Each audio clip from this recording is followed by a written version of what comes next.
it was just announced that Ryan Blaney has one less thing to worry about while he's sitting on the hottest seat in NASCAR. He has signed a multi-year extension to remain at Team Penske while in the midst of trying to lock up that final playoff spot.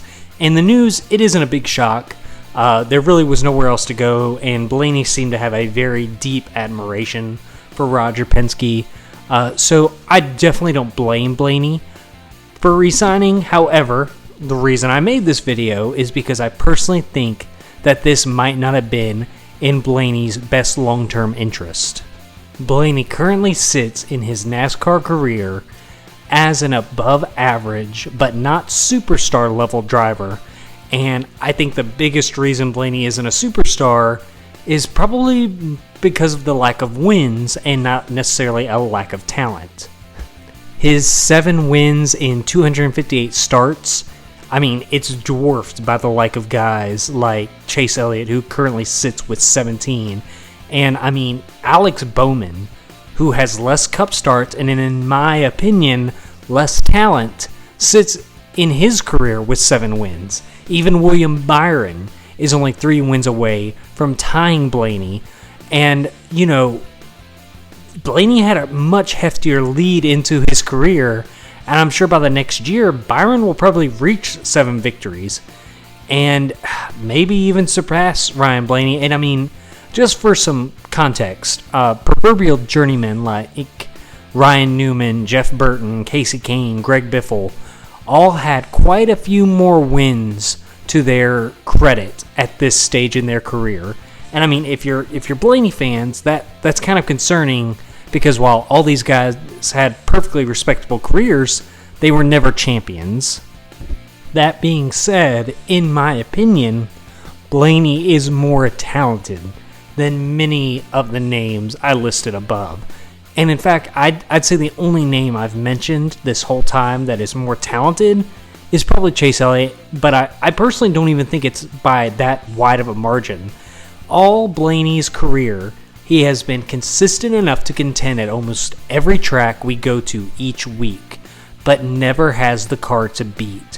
Whether this is a crew chief issue or not really, you can't really tell, because he's had like 3 different ones in his short career, and really outside of this season, his results never took a significant jump with any of them. Even this year, despite the overall better running, he finds himself without a win, which is odd for a guy who has won 5 straight seasons with a win. And my reasons for believing in Blaney's talent comes from what we've seen him be able to do on the track. He's not ever the guy to beat, but he always seems to be near the front and has pulled off some amazing moves, some amazing saves, and the wins he has had, all of them are very clutch performances. And the real call for my belief is if you look at Blaney's Xfinity stats, which are amazing whenever you actually break them down. In 70 starts and never running a full-time season, Blaney has 7 wins, 43 top 5s, 57 top 10s, and an average finish of 7.7. And for a little context, Chase Elliott, in 82 Xfinity starts and 2 full-time seasons, has 5 wins, 34 top 5s, 66 top 10s, and an average finish of 8.7.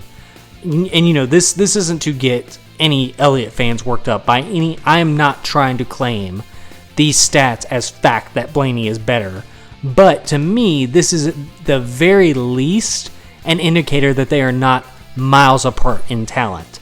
But there's no denying that Elliott gets the job done in terms of winning races, and Blaney, to this point in his career, just doesn't.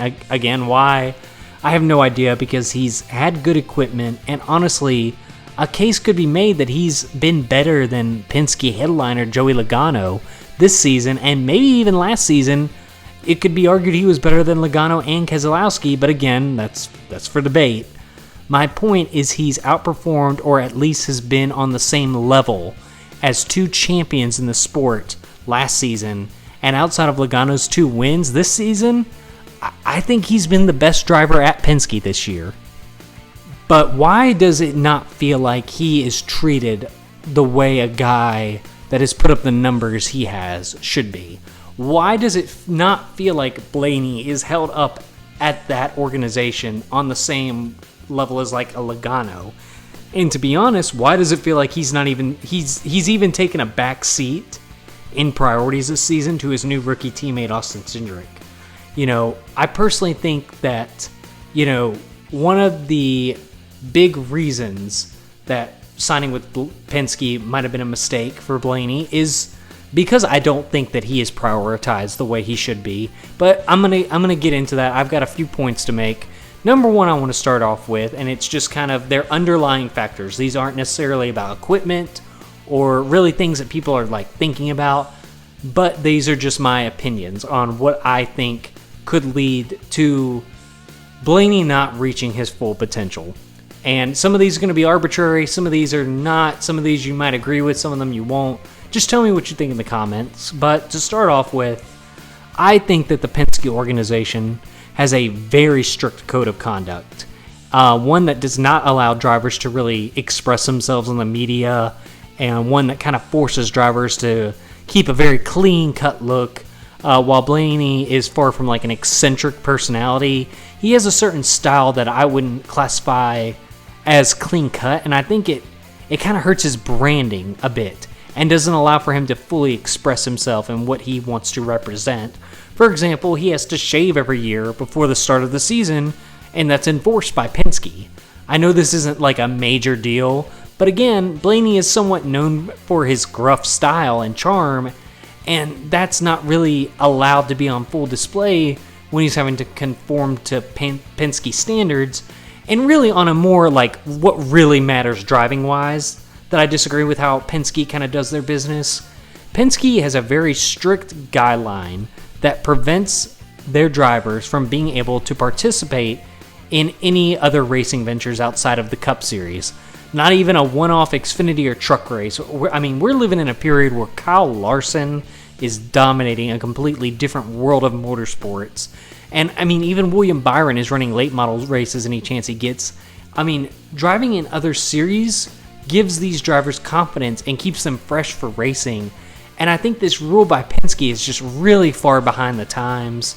And while this isn't something that really specifically handicaps Ryan, I do think that it handicaps Penske overall. But my main gripe with this deal, I guess, would be that I think that Penske as an organization is a very cutthroat team. Maybe this comes from the open wheel background, but Penske drivers tend to be less friendly to their teammates and seem more competitive with them than other teams. Logano and Keselowski dueled for years and, publicly didn't seem to care for one another very much. Joey Logano to this day sticks to a very matter-of-fact way of handling himself with teammates. He'd wreck one for a win and isn't going to get out of his way to really help anyone unless he's laps down and has nothing better to do. And, Ryan Blaney is just one of the chillest guys in the Cup garage and the biggest team player that I really know of in the sport to date. He has a tremendous respect for Roger Penske and wants to see the team success triumph overall at the end of the day. I think he's the epitome of a true team player.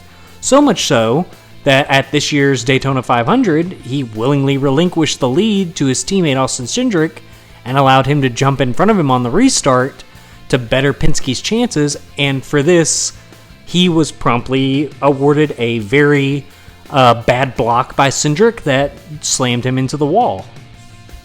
Cindric seems to have taken the Logano approach to Team H, which is that they're just another car out there. You take the fact that he's outright wrecked a teammate after being given the lead, add that Cindric and Blaney have had multiple issues on the track all year, Blaney cursing him out over the radio many times, one of which that I called at Indy, where mid-race Cindric forces himself in between Blaney and another competitor, heading into turn one, making contact with him and his teammate, and nearly wrecking them both. And to me, midway through a race and making contact with your teammate, that's a big no-no. And when you go back to that race, and this is kind of I don't really want to judge him for this because I don't think this is necessarily 100% intentional, but it still was at least unintentionally ruining Ryan's day. On the final restart of the Indy race, that Cindric can be seen pushing Daniel Suarez into Blaney, causing them to run up the track together, which pretty much led to Blaney's chances at even having a decent run end. Clearly being a good teammate isn't at the forefront of Cindric or Logano's mind.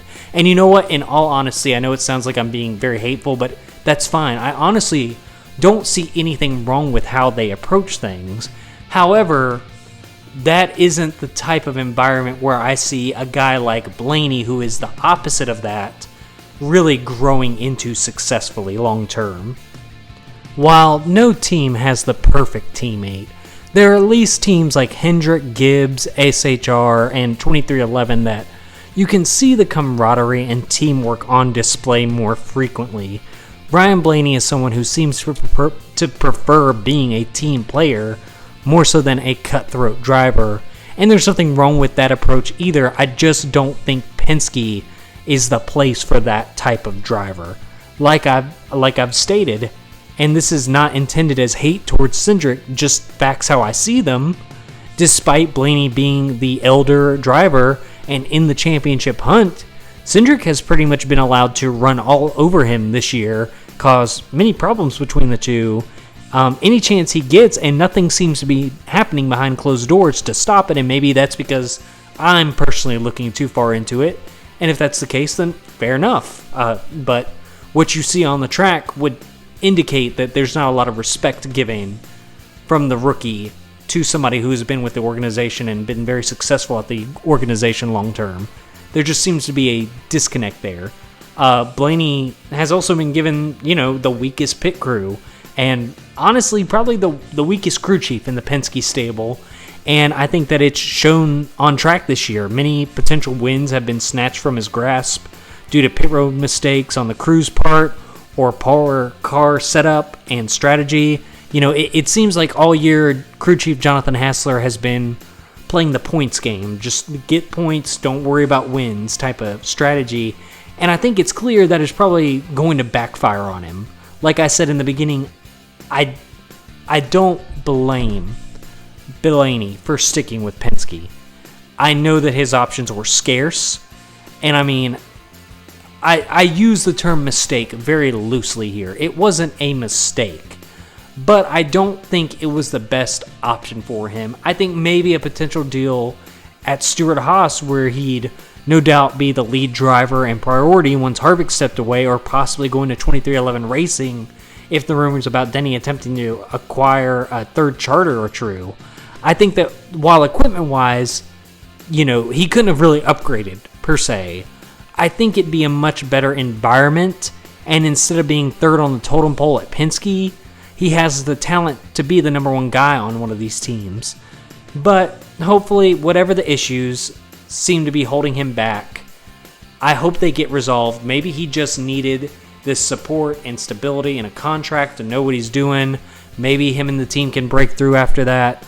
Like I said, I just hope he reaches his full potential, and I don't know if Penske is the place to do that, but it's not like I'm, know exactly what goes on behind closed doors in that organization. So these were just my opinions, but what do you guys think?